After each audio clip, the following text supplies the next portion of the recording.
This last week, I got a letter from John, one of our tribe members, who had seen this article in Seeking Alpha that basically said Editas is selling its natural killer cell program to Shoreline. And he's asking me what's going on and why are they doing this and what's happening. Editas is trying to survive, and for good reason they're trying to survive. They've got the patents on this CRISPR, and they need to survive and get to the finish line so that they can cash in. And what does that finish line look like? Well, that's the question. Last quarter, they generated only $42,000 in revenue, and they need to get to a survival position. So let's dig into it deep and see what I think is going to happen and what I'm going to do, and then you decide what you're going to do. Let's get into it. Best of Us Investors presents Carrie Griegmeyer.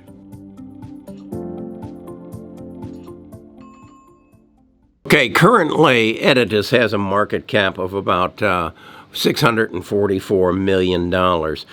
So I'm asking the question, what is their potential? They've traded in a range in the last 52 weeks from $7.77 to a high of $21.59. Prior to last year, they've been even higher than that. But they've come out and said basically they're laying off 20% of their employees. They're cutting back their area of focus and specializing more in intravenous. And what that basically means is those things that are going to affect human beings and in genome editing.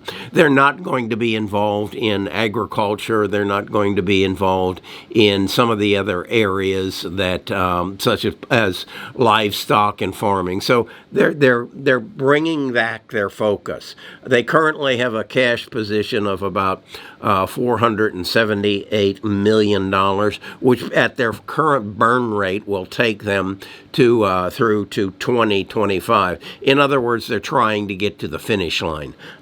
So I look at this and I say, what is the potential here? Well, I think the real key thing that you need to understand is that CRISPR and Cas9 and Cas14 are controlled by patents.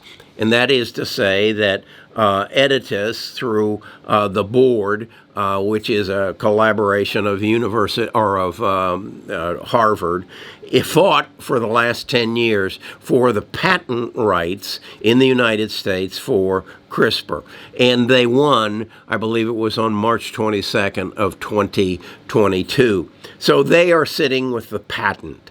And the question really becomes, what is that patent worth over the next 20 years? And so I went and said, okay, what is a pharmaceutical patent that's generated a large amount of money over the last 20 years that I could use as a reference point? The patent that immediately came to my mind was Viagra. Viagra changed the world, at least for a good portion of the male population and female population in the world. And it has generated, from what I'm able to find, roughly $25 billion worth of revenue over the last 20 years. And it came out in 2008, so it's not 20 years, it's more like 15 years. So $25 billion. Now, that's a pill, and it certainly has more probably users than a patent that will affect the taking of diseases out of our bodies. And I don't know that I just said it wouldn't affect as many people. I'm not sure about that.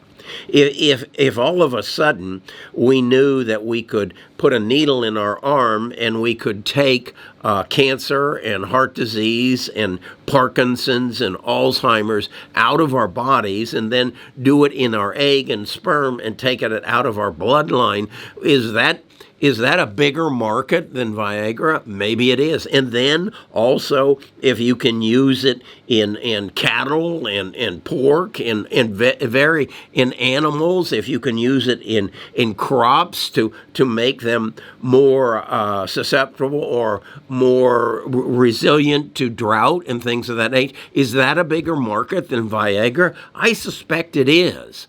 Now, it isn't selling for, $2 or $10 a pill. It's going to sell for probably $50,000, or maybe eventually it'll come down to less. We look at genome sequencing. In 2000, it was $1 billion. They've got it now down below 500 and say they'll be able to get it down below $100 to have your genome sequenced.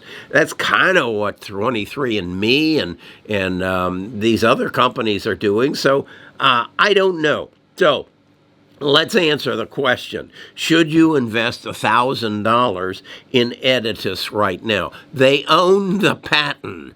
Okay, they're not going away.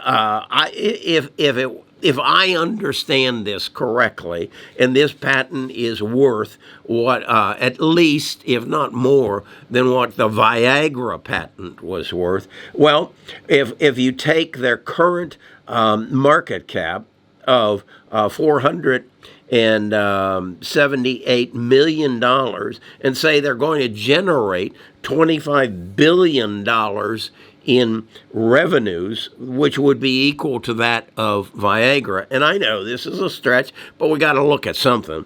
That's a 52x.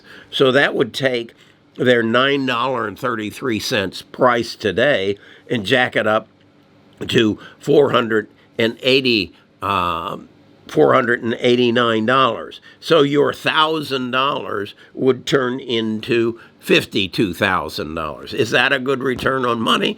I think it is. I think it's a substantial. So I, in fact, have just upped my ante into an Editas last week, and I put it in at, $8.30. And so I've got about another $5,000 I put into it because I believe in the science. I believe that at some time, Editas and CRISPR and Caribou are going to find the magic key that says to the Food and Drug Administration, this is a safe drug, it is a safe process, it is a safe therapy, and it's available for anybody and everybody. Now, right now, they're working in rare diseases, and that is because the people who have rare diseases don't have a choice. If you have cancer, and they come forward and say, we can put a needle in the arm, and we think it will take the cancer out of the body. But what we don't know is what the side effects are going to be and what the ultimate 10 years from now, what the consequences are. You might say,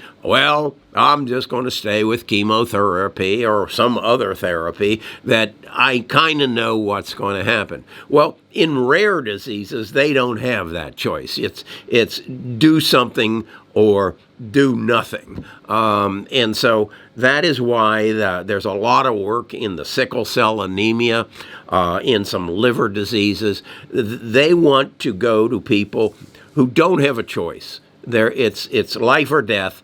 If it works, you live. If it doesn't, you die. You were going to die anyway. So that's why they're in these rare diseases right now. Once they get the efficacy that says this works and there is no unexpected consequences that screws up the whole thing, this is going to take off. So do I invest? Should you invest $1,000 into Editas right now?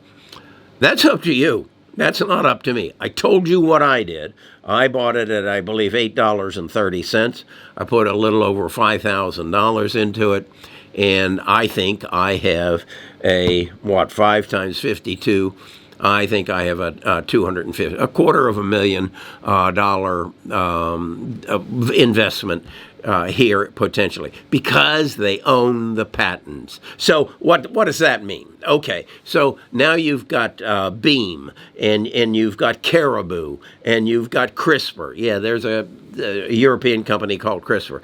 And if they find a therapy and it's for a disease and it works, they owe royalties to Editas. So it's kind of like the Viagra thing.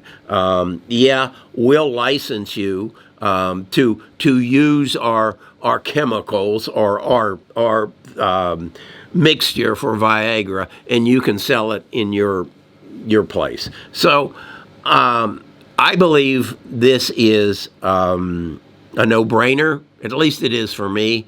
And I think what's really important here is that you understand the science and you understand what this has potential of doing.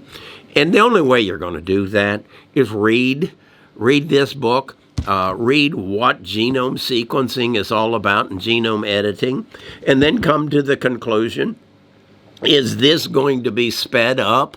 And are we going to get to the finish line faster because of artificial intelligence and genome sequencing?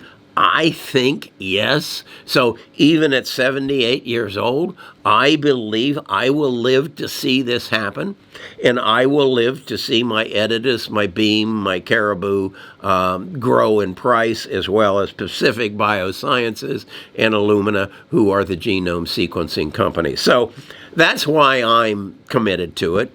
I've probably done more reading on it than you and your uncle and your aunt and everybody else. So let me just point you in a direction, and then you make the decision. This is not financial advice. This is Kerry Grinkmeyer, a retired financial advisor who's been through this before. I look at this and say, I think I'm looking at Amazon. Was up to 95, came down to $7.95 and the dot-com bubble when everybody thought the world was coming to an end and exploded. So I see some parallels here that I've witnessed before. I'm not worried about the United States economy. I'm not worried about interest rates.